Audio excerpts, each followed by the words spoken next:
Hello, hello, you guys. Welcome back to the Messy Success Podcast. I'm your host, Elizabeth Henson. I have such a special guest for you today. Jessica Ryan Chernard is one of my students, one of my peers, one of my amazing friends. She's an amazing human. She has been through, I think, almost every program I have put out there, and she's really seen some incredible results. But we're not talking about me or how I helped her today. We are going to be digging in to her story in this amazing, powerful, inspiring book that she is writing. And let me tell you a little bit about what Jessica does. So, she's a wedding photographer, she's an author, she's writing this book, and she also created a community called Her Hike Collective. She is such an amazing example of someone who couldn't find exactly what they were looking for. So, being the leader that she is, she created it herself. And I have absolutely just loved watching her passion shine through into this hiking community. She helps so many women find community around nature, around hiking. And then this book is really all about helping people navigate grief. And I really hope that you'll stay till the end because I feel like the very end of this episode is extremely powerful. And she reads a part of her book, and I don't want to spoil it. The experience that I had listening was amazing. And it really untapped some stuff for me that I didn't know was still there, or I didn't know that I could still storytell around. It's really powerful. So I really hope that you'll stay till the end and get to know Jessica, and then of course go and support Jessica after this episode. I am going to be first in line for her pre-sales of her book. I will probably buy 10 copies. I already know that my aunt is going to love it. She loves hiking. Anybody who's dealing with grief, there's been so much loss recently, and it's very timely. I just feel like this is the perfect time and the perfect space for this episode and to shine the light on my amazing friend Jessica. So I'm so incredibly excited to introduce her to you. So let's bring her on.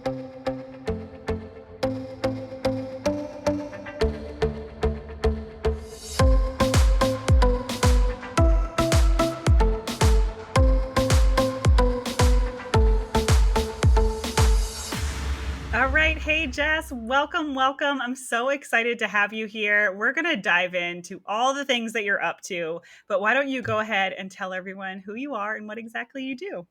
Well, thank you for having me. I'm so excited to be here and chat with you.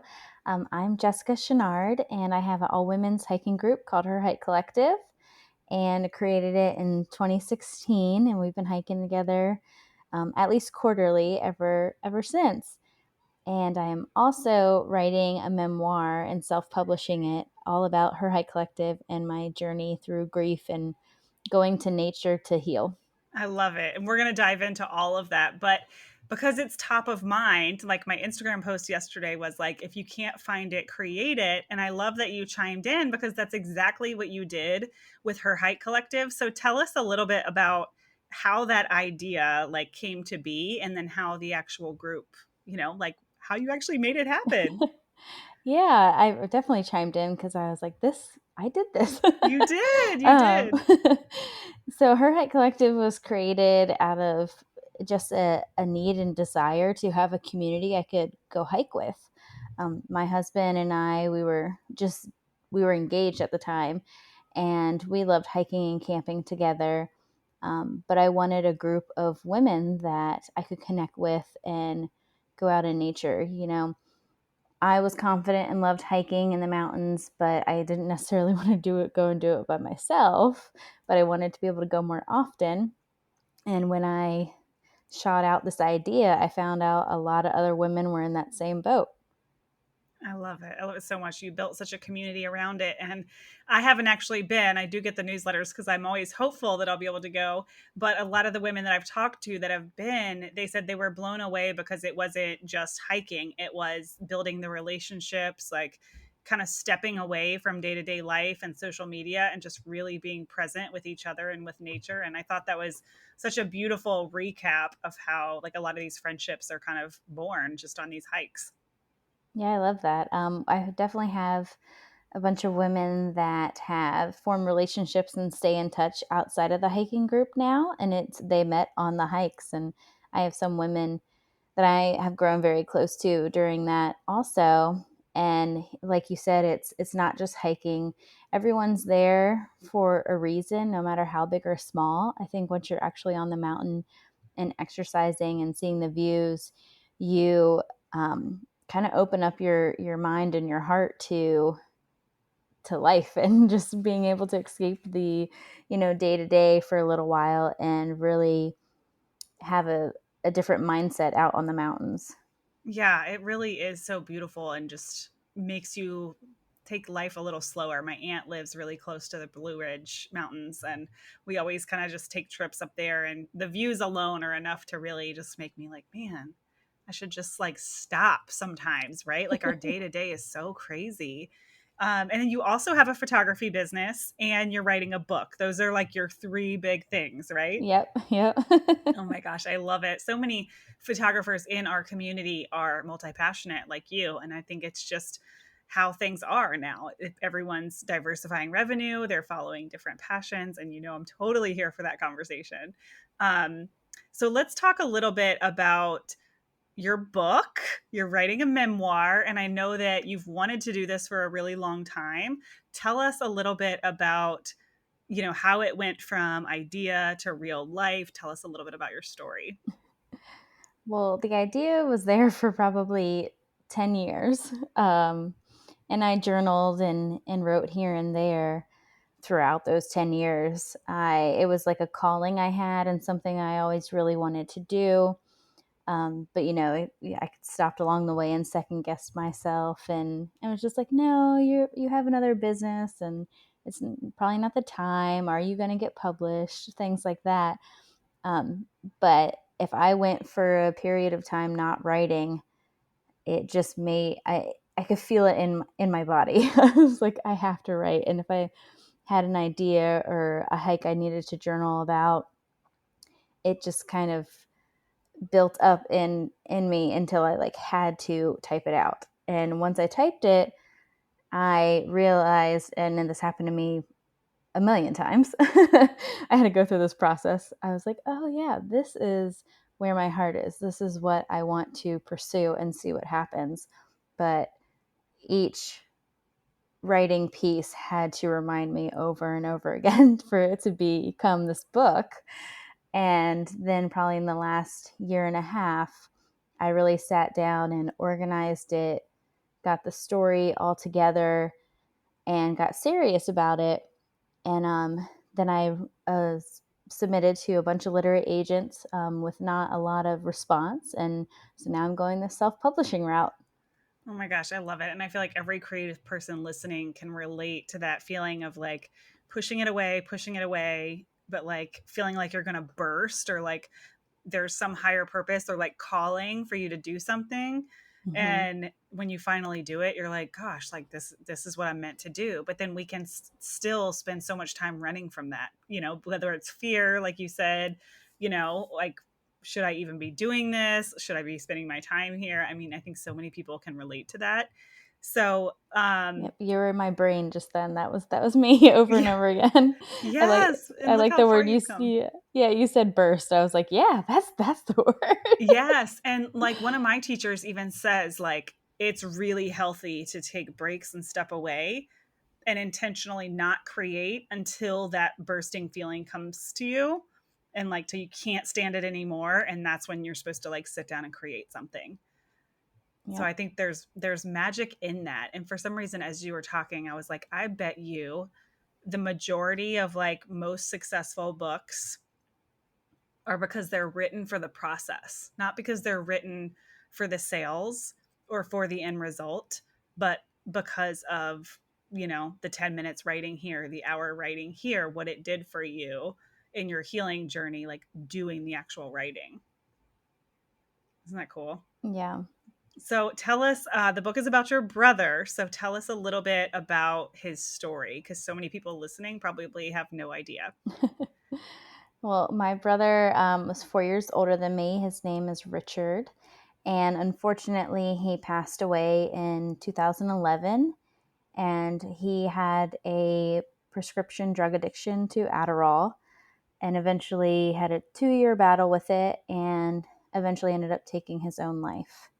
And I found nature after he passed away because I realized in all of his turmoil and everything he was dealing with through his addiction and all that stuff that he never lost his love for nature and camping and hiking. I remember he'd always have his camping gear in the trunk of his car, ready to go on a hike. And during that whole 2 year process, he did leave several times. And we found out later that he was in the mountains. So he was searching for solace too Mm-hmm. and trying. Um, and so I kind of just, when I learned that, I took it and ran with it. And my first real experience being out in nature was going to Big Sky, Montana for a week after I graduated college. And that was a trip we were always going to go on together. And so that obviously I had to go on that trip without him. I was with my parents, but I was always under the impression that him and I would be skiing, snowboarding all day together, really experience it with my older brother. So on that mountain, I felt the closest to him I had since his passing and really just spiritually felt him there. Mm-hmm. And I vowed on the peak of that mountain to just always keep nature a part of my life and to give it hopefully in some way to others. Yeah, I love that. And so, how old were you? You guys were 4 years apart. How old were you when he passed away? I was 21. Gosh, that's so young. At the time, that probably feels so old, but now that we're moms ourselves, like 21 is so young. Yeah. Yep. And how did you navigate that? I know we've talked before a little bit about like trying to grieve, but also trying to take care of your parents. And there was a lot of media around all of this. What was that like? Yeah, I didn't navigate it well most of the time. I don't think. Definitely a process and messing up and failing, and learning as you go and navigating it. I was still in college. I ended up graduating 2 years later. So I was the five-year graduate. That's totally typical. Like, you don't need grief to have to Yeah. graduate college in 5 years. Oh my goodness. Yeah. Um, so little by little, I navigated, and little by little, I went out in nature more, and that was really the piece that started to help me the most. Mm-hmm. And I was definitely 100% in counseling for a very long time after his passing, and that helped a lot too. And navigating any grief, there's no rule book, there's no plan on how to do it and how to do it well, and everyone's going to have their own process and journey and setbacks and um, you know positive moves forward. It's just a whole, it's not a straight line. It's all zigzaggy and twisty and Yeah, and it never really goes away. You kind of just learn to adapt. And, I love that nature is like kind of your symbol. And I know a lot of people in my life that have lost a loved one, they hang on to a symbol, right? Like I have a friend who it's a butterfly, another who it's a dragonfly, and then another who it's like the red cardinal, and nature is kind of your symbol. And there's a lot of people that, think that that's silly or strange or weird, but I think until you've actually lost someone and that is like your little piece of like they're coming to visit you or you're able to connect with them there, it's like anything that helps us heal, helps us move on, helps us connect with that person, I think is magic and purposeful. yeah, no, I have a lot of symbols um, from him or for him, they're all nature, different summit, just the way I feel on a summit and how I feel out on a hike and accomplishing that trail, and the intensity of it and things you learn along the way, but also, like you said, butterflies. I saw a bear a couple of times on hikes, and I know deep down, like, it's a bear. If it's gonna get me, it's gonna get me. But it's also, it was like very majestic, and I'm like, this is I don't know, the way the bear reacted with me, and it's in my book a lot more beautifully put. But I was like, this is a sign from him, and everything's gonna be okay. And some other people would just be like, that's a bear. Get your Right, bear right. spray. No, I love that you said it's majestic. That's such a good and beautiful, word. And I have seen bears out in nature, probably not in that way. I haven't done a ton of hiking, but I can only imagine that it would be kind of this weird, beautiful, but like fear, but not fear all at the same time, like knowing something could happen. Yeah. Oh my gosh. And I know your brother played baseball too. And one of my favorite parts is like a bystander, like, when you guys got married, I remember all of that. And, Erica Mills was your wedding photographer. So I think every photographer in Hampton Roads like kind of pays attention when one of our own gets married. And I just remember the ways that you wove your brother into the wedding. Tell us a little bit about that. Yeah, I had, so like you said, he was a baseball player all through T-ball to through college. And that's that's what I grew up on, was dirt baseball fields and things like that on the weekends. So I got one of his home run baseballs, and I took it to Either Or Jewelers in Virginia Beach, and they took the leather and stitches out, and designed a bracelet for me to wear on my wedding day to have him close. And I loved that. I remember specifically wanting one of his baseballs because, to me, I was taking that walk down the aisle with my dad, and he coached my brother's baseball. So we were just baseball family.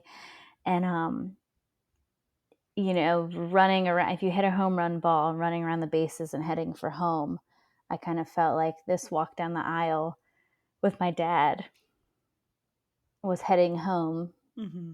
to Corey, my husband. And at my brother's memorial service, our pastor, from Spring Branch Church at the time, he did the most beautiful eulogy of my brother and talked about the home run baseball and how he swings for the fences and it crashes into the river, the stream behind the baseball field. And this was a true story my dad had told him.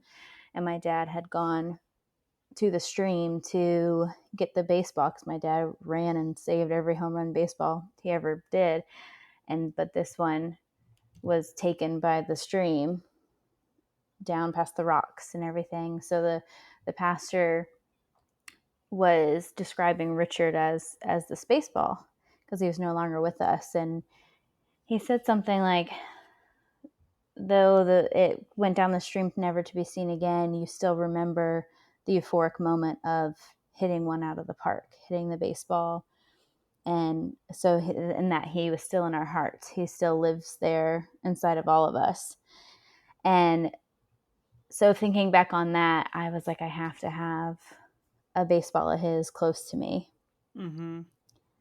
And it was still, the jewelers, I said, don't clean it up, don't do anything, just like cut it and put it nicely in the bracelet. It still had like some dirt on it from the the game he played, and things like that. But that, I wanted it there. I wanted the dirt still there. Oh my gosh, yes, I can only imagine. Like, I feel like I would want to keep all the clothes too. Like, just like wear one of the shirts. Oh my goodness. Um, and I feel like there was another thing too that you and I have talked about in the past.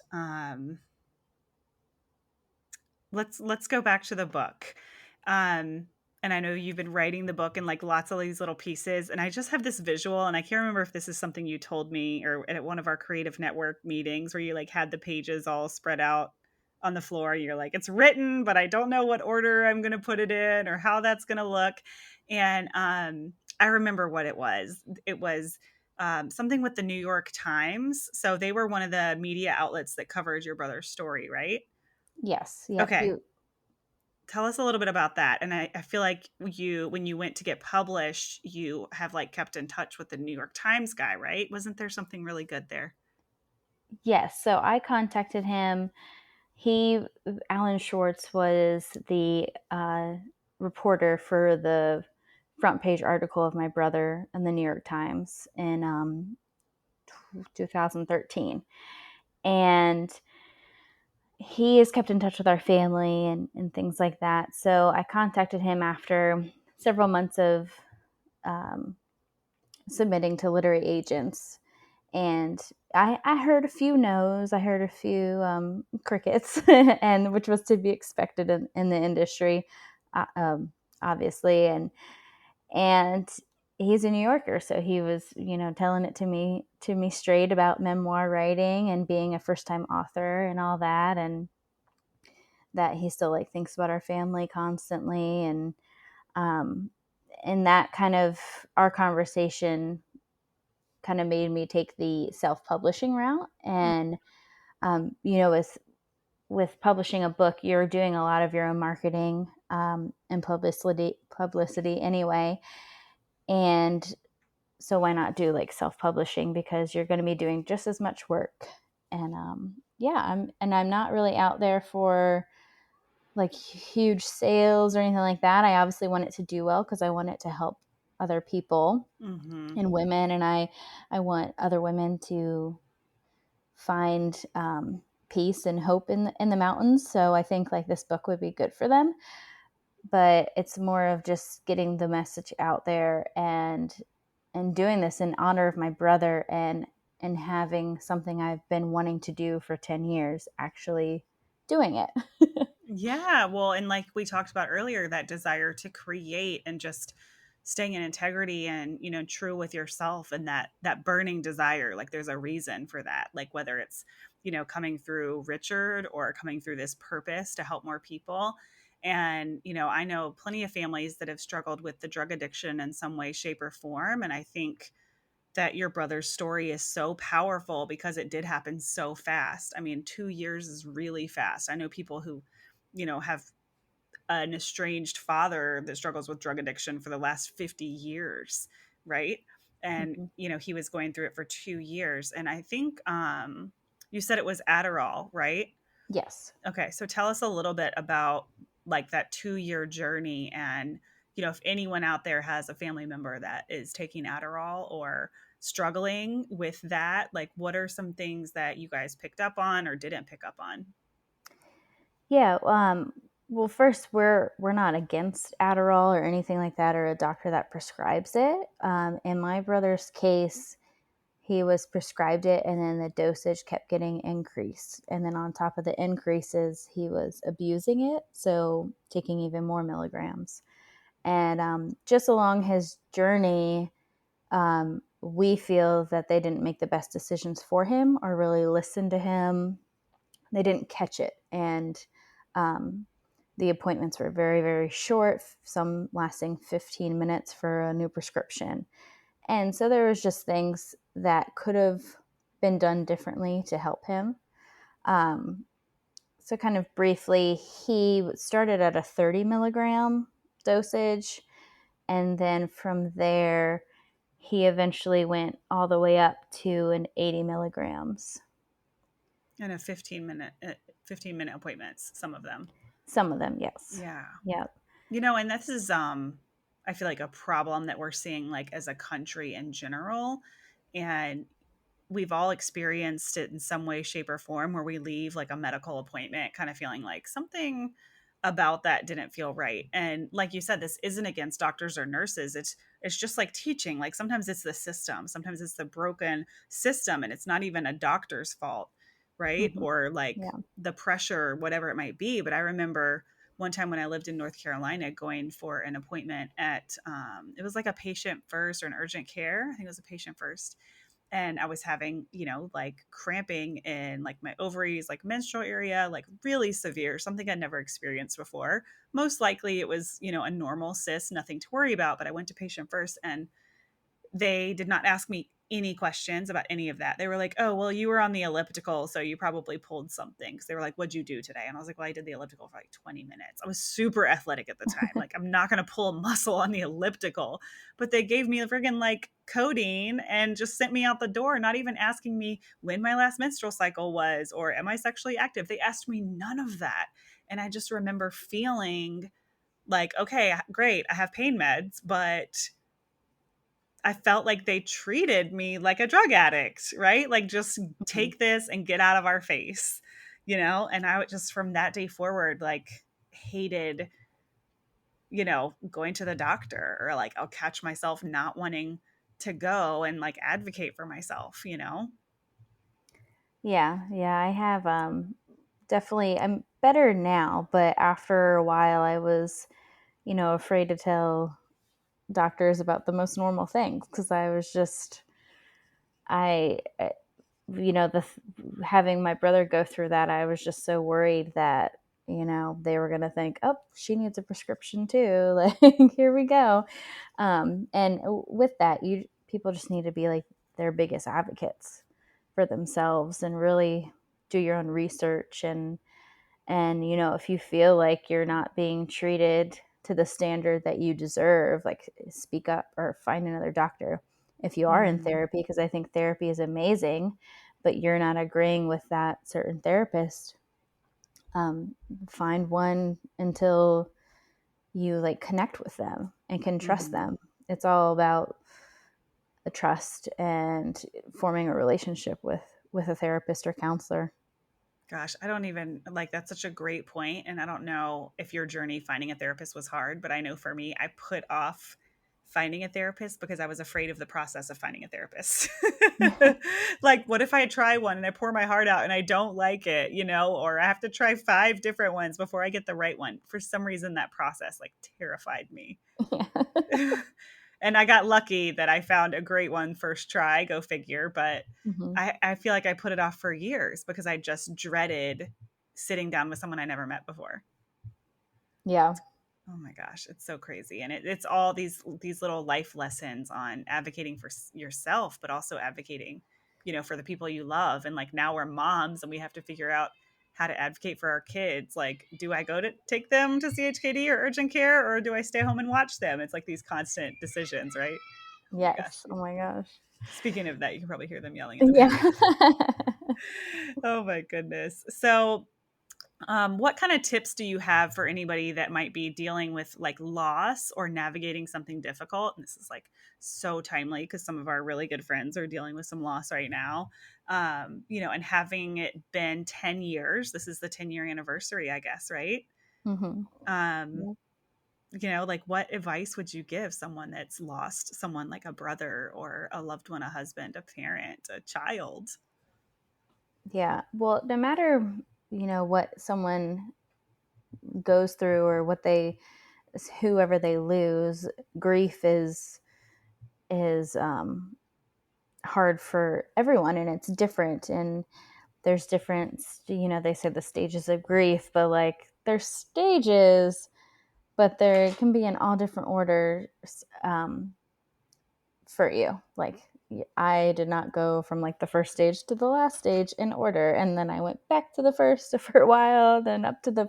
It's all around, and it's a process. And with my brother, things I healed from 5 years ago. I Now that it's been almost 10 years, I had new things I had to heal from that I didn't realize. It's the whole life journey process, and it's work and it's hard, but you can find things along the way that are so beautiful in it. And if you give yourself the time and grace to heal and discover like things that, you know, set your heart on fire and make you feel close to that person again, or just in honor of them, you can really find a journey that is meant for you. Mm-hmm. And some people might not have like a huge epiphany and going a different route in career or life purposes and things like that. But even the very small things that you do can mean even more. You Mhm. don't have to have this huge, I'm going to go travel the world epiphany. And I mean, I just think about, all the people that you're able to help, because of what happened. And we never want to justify something, awful like this. But just knowing, like you said, that out of the grief can come something beautiful. Like Her Height Collective probably wouldn't exist. You wouldn't be writing this book, if it wasn't for this 10 years of grief. And I think those are amazing things that are going to help so many women. The Her Height Collective is already helping so many women. Um, and Yeah, I think that one of the hardest and most beautiful at the same time is that I know I would not be this person without have lost my brother. Mhm. And no, I never wanted to lose my brother.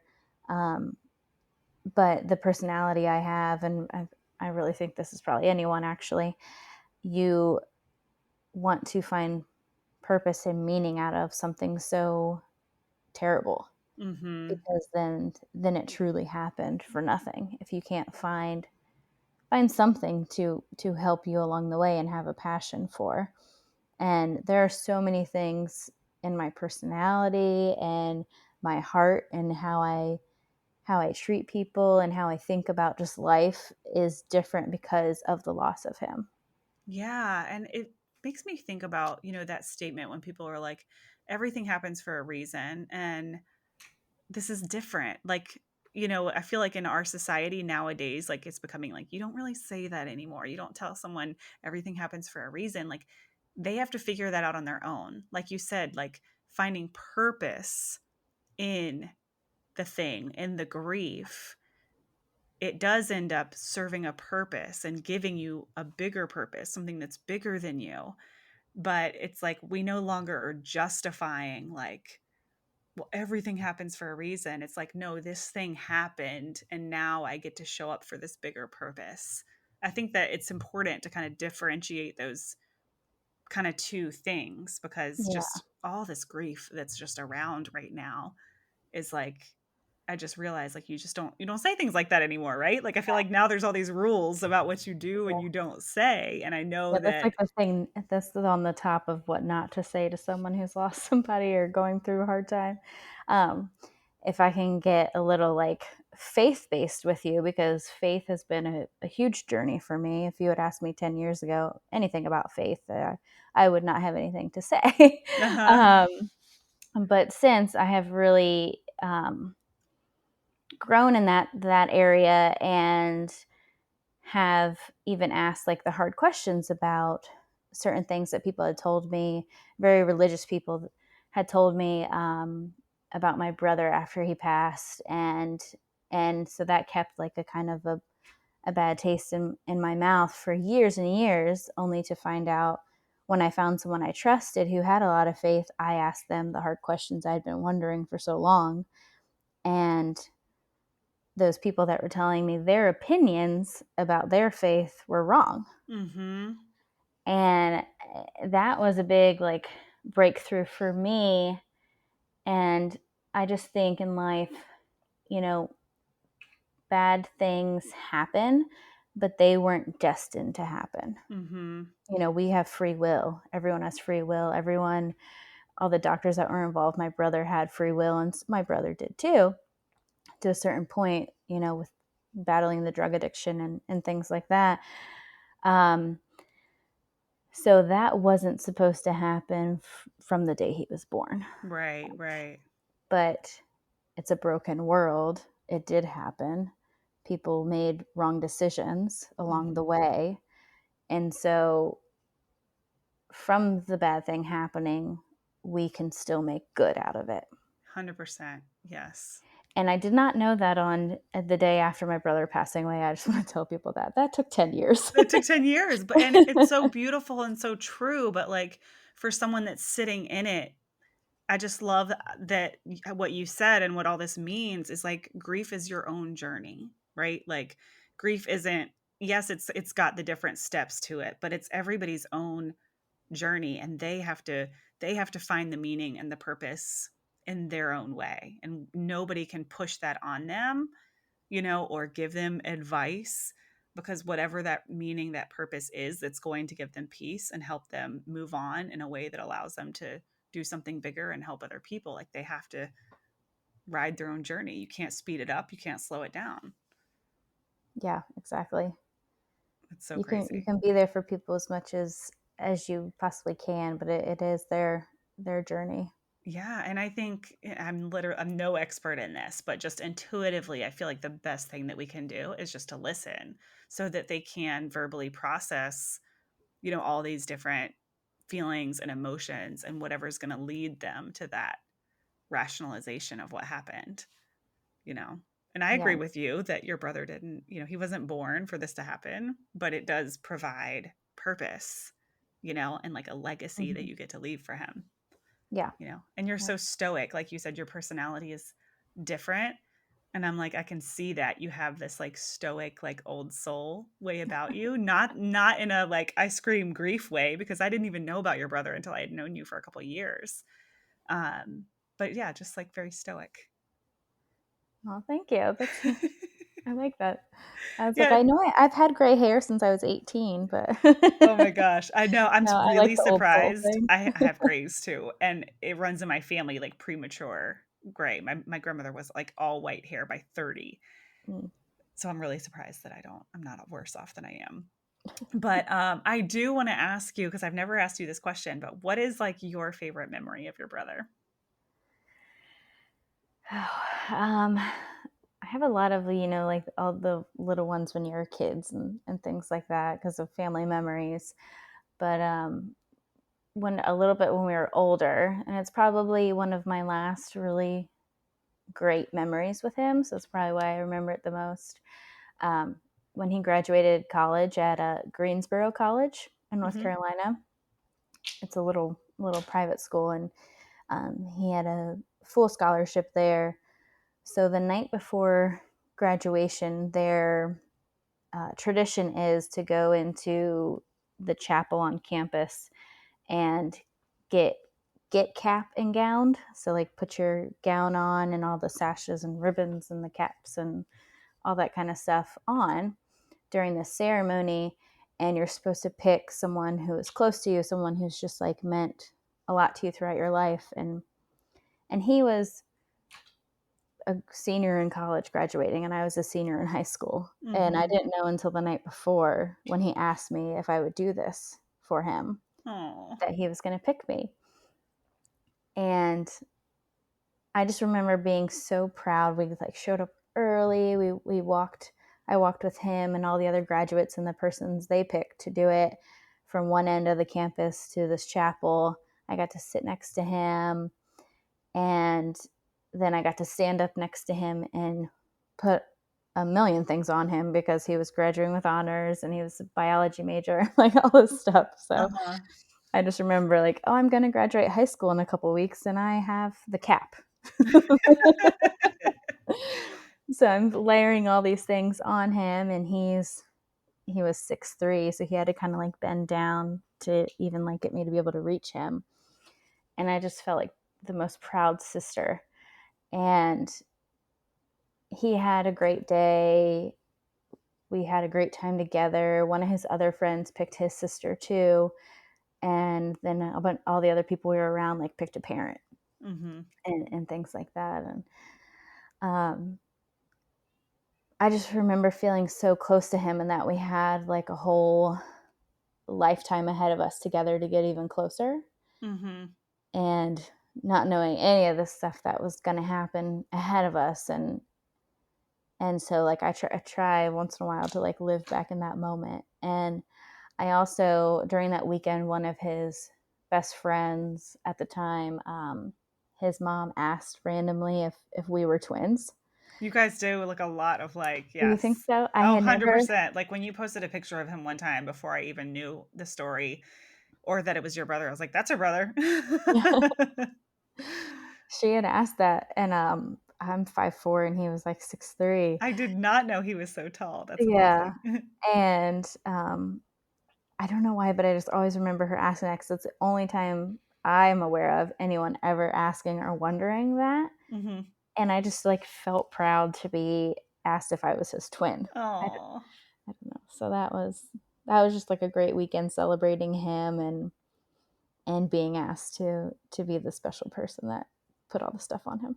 Oh my gosh, I have an older brother, so I feel like I can relate to that feeling of like, I hate to call it acceptance because it was probably a completely different experience for me when I felt like my brother accepted me versus like, oh, we're really close. It was always like, oh, I think he kind of likes me today.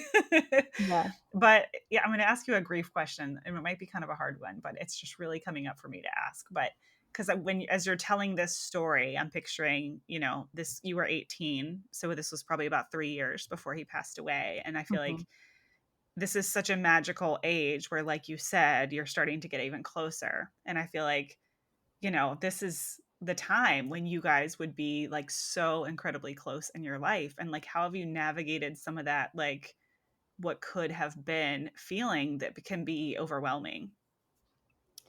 I'm definitely in a whole new learning process. I think, um, like I said with grief a little while ago, how it changes over time, and there's going to be things along the way that you have to face, and you're like, oh wait, I don't know if I've healed from that completely yet because it's coming up again.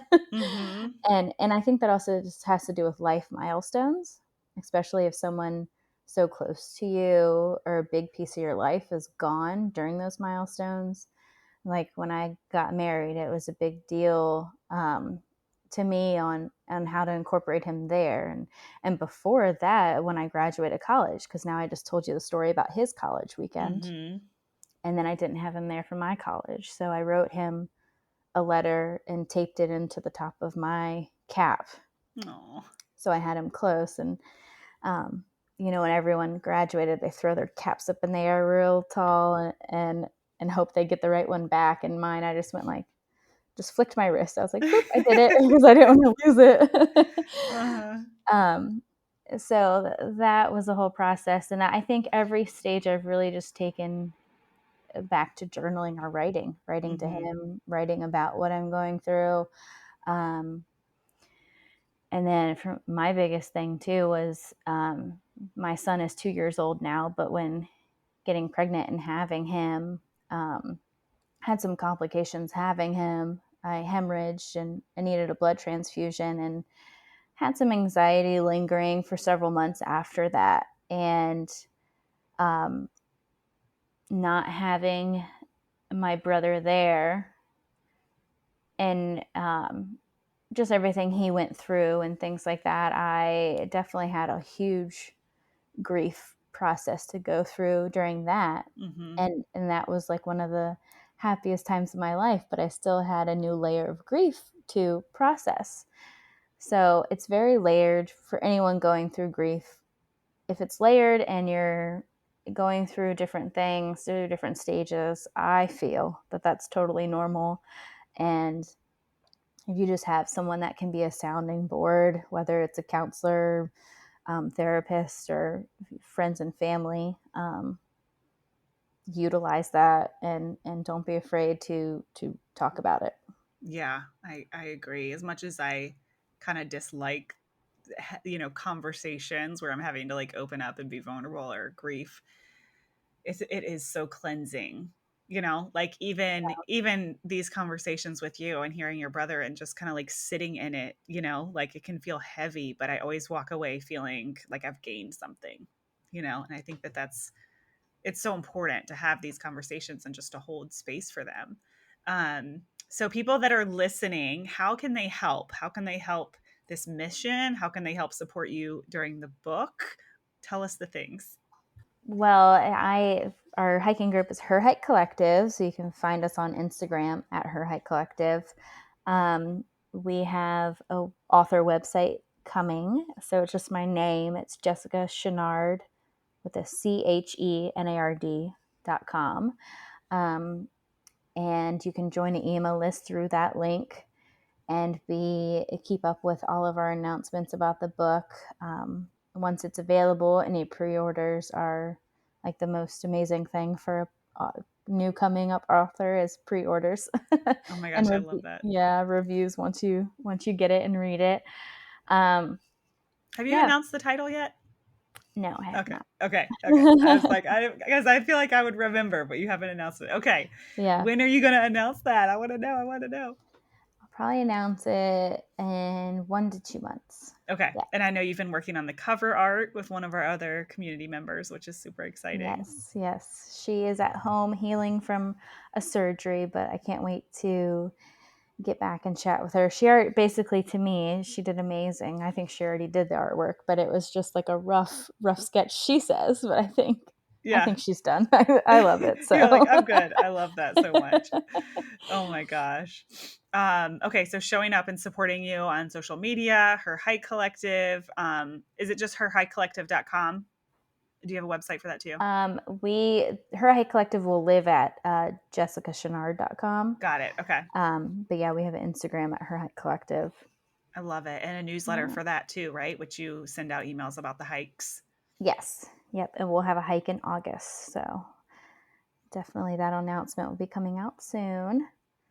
And then if anyone is interested in the foundation that's under my brother's name, that's Richard Fee, Fee, foundation.org. Okay. So they can learn more about his story, what happened to him, and a lot of the advocacy that my parents do through that link. And they're still active in all of that, right? Yes. Yeah. They had certain plans of speaking engagements before COVID hit. So now they're obviously those were postponed, but now they're starting to kind of, now that things are opening up, thinking about going back out there and doing speaking engagements. Yeah, I love it. Well, you're so brave and so admirable to share this. I can't imagine, having a brother myself. Like it was just us two, so I just can't even fathom. And now that I'm a mom and I have these three kids that I know are going to grow up being close, like it just things hit you a little differently, like in your 30s, Yeah. Yes. than they did when I was in my 20s. It's really just so many reminders of like how precious life is and grief and trauma. And for some reason lately, I feel like I've been talking with people a lot about trauma and there's kind of this stigma of like, well, at least this didn't happen, right? Like, at least your cancer is curable. At least so and so survived. And it's like trauma is trauma. Like, it doesn't Yes. matter. There's no trauma scale. Like, someone either experienced trauma or they didn't. There's really no in between like measurement. And I think that that's always a good reminder too, that when somebody's going through something, just because it doesn't look like something that somebody else went through doesn't mean it's not their own version of trauma or grief. So Yeah. You can't ever compare your trauma or your grief to anyone else's or things like that. And I think you know how grief hits people differently, and no matter who it is you've lost and at what age, if losing your grandma at her age of 85, I'm just shooting out a family member and an age here, and me you losing a brother younger in a different way, if that's still trauma and grief to you, then that's all we need to hear. Like that. yeah, Yeah. yeah. I mean, and And just everybody's show up and listen. 100%. And people's relationships are so different. I mean, I had a bride that was raised by her grandparents, and that bond was like insane, right? So it's like Mm-hmm. they're not just grandparents. Like, yeah, I completely agree. 100%. And yeah, thank you so much for sharing this with me. It's so important. And I know, oh, we're going to do your reading. Yes. Oh my gosh. I cannot believe I almost forgot. Jessica has brought a little piece of her book that she's going to share with us. I was too intrigued about the title. So yes, that would be the perfect thing to end on. I've already been crying, so let's go. Okay, so this is a little reading about my brother. I talk a lot about nature, but my first piece of nature with him, very first when we were young, was at Jockey's Ridge in the Outer Banks. And so that is where this kind of starts. Let's see. Okay, so yeah, after we've walked around all the sand dunes, we're starting to head back to the parking lot and the boardwalk. So My brother and I began to head back down the dune through the valley of sand to the boardwalk entrance. In the valley, marsh grass had grown where leftover rainwater had settled and created a small ravine. At my age, it's the size of a lake, and as I grow more cautious and aware of it, I hear my brother ask to take off his shoes and wade through it the rest of the way to the boardwalk. I may not have received permission, but after he's 20 feet ahead of me, I strip my shoes off and begin following him. Sandals in hand, shorts rolled up high, I wade through the water trailing behind Richard. The water splashes up to the middle of my thighs as I navigate between the marsh grass. It's clear and glistening, and I can see my toes plunging into the sand. Still, the thought of snakes begins to enter my mind.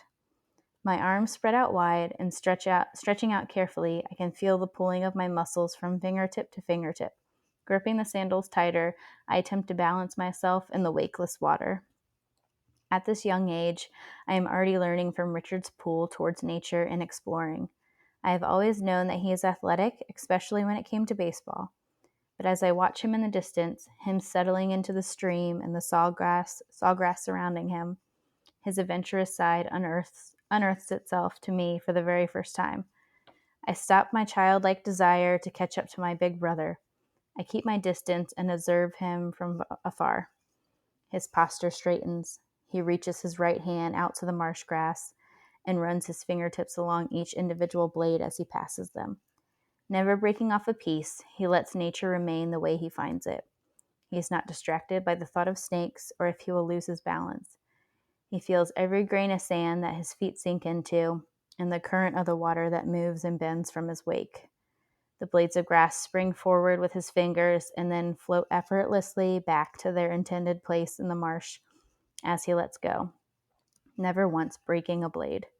He is free, free from worry, free from everything except this creek, formed here only because of a rainstorm the night before.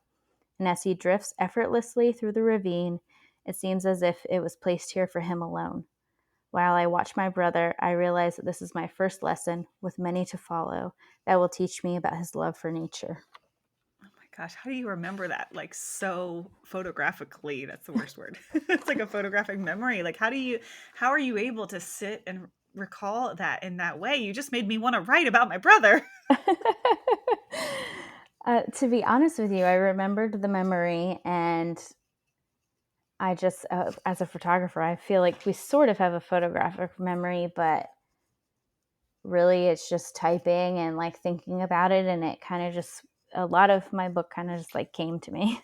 It's kind of weird, but Yeah, no, I it's mean, spiritual. no, I love it because like you have to invite yourself into that space, right? Because as I'm sitting here asking you this question, and you know, when I say things out loud, my brain works in a different way. And I'm like, no, I do have memories that are that clear. Yeah. Like my brother teaching me how to run, like he was a track runner and he taught me how to run, like the correct form. Mm-hmm. And I could sit down and probably describe, not as beautifully as you, because I'm not a writer, but like I could tell someone that story or describe that in a way down to the detail, you know? Mm-hmm. Just not as eloquently as you just did. Because like I could really see it. That was so beautiful. Oh, thank you. That makes Um, me happy to hear. and just because I'm like so excited to get the book in my hands and read it, um, and I'm not really familiar with like memoirs, but like, is it chronological? Like, what is the layout of the book like? It is, um, it's chronological, but pieces of memories are placed in throughout it. So the entire book, for the most part, is chronological from when he passed away uh, to 2020, Mm-hmm. basically. Mm-hmm. And but there's memories along the way that I fill back in because something I've experienced on a hike or at Big Sky, Montana, remind me of a childhood memory, and they like intertwine with a lesson I've learned, or what's a piece that I've did a step forward I've healed from. Oh my gosh, I love it. I can't wait. Can we print it like tomorrow? I know, I'm excited. I'm I want to so be first. nervous for like the world to have it, but I think the calling is bigger than the fear now. Absolutely. So we're going to see what happens. I mean, and look like what it just did for me in that little reading of it, of allowing myself, like, and my brother and I are not close. Like, we're close enough that if something happened to my parents that we would be able to come together, right? But we are not close. It's not that we're not close. We're just not close. Like, you know what I'm trying to say? There's not a Yeah. really strong bond. We're bonded because we're brother and sister, but like, just hearing you tell that story brought me back to such positive memories, right? And that's so valuable. Like, that's priceless to allow people and invite people, you know, to experience that, because they're going to read your book through their lens. So like, I heard that Yeah. story through my lens and related it to my childhood, which is like, that is awesome. Like, that is talent. That means so much to me. I love that, because like that's what I want. Like that's why I'm doing this. So 100%. And I'm like, that's awesome. totally need my windshield wipers for my tears right now. But like, no, that was real. That was really special. So thank you for that. Thank you. Yay. Okay. Well, thank you so much. I'm glad that I remembered to do that at the last second. And you're amazing. I'm so grateful for you. And yeah, I just can't wait to get the book out into the world. Yeah, you're amazing, and I'm grateful for you too. Thank you so much for having me. All right, girl. Thanks. All right, you guys, you can find all the details from this episode in our show notes at elizabethhenson.co/E69. This is episode 69 of the Messy Success Podcast. You can find everything you need at elizabethhenson.co. And then I'm going to make sure on social media that I'm always keeping you guys informed on the progress of Jess's book when it launches.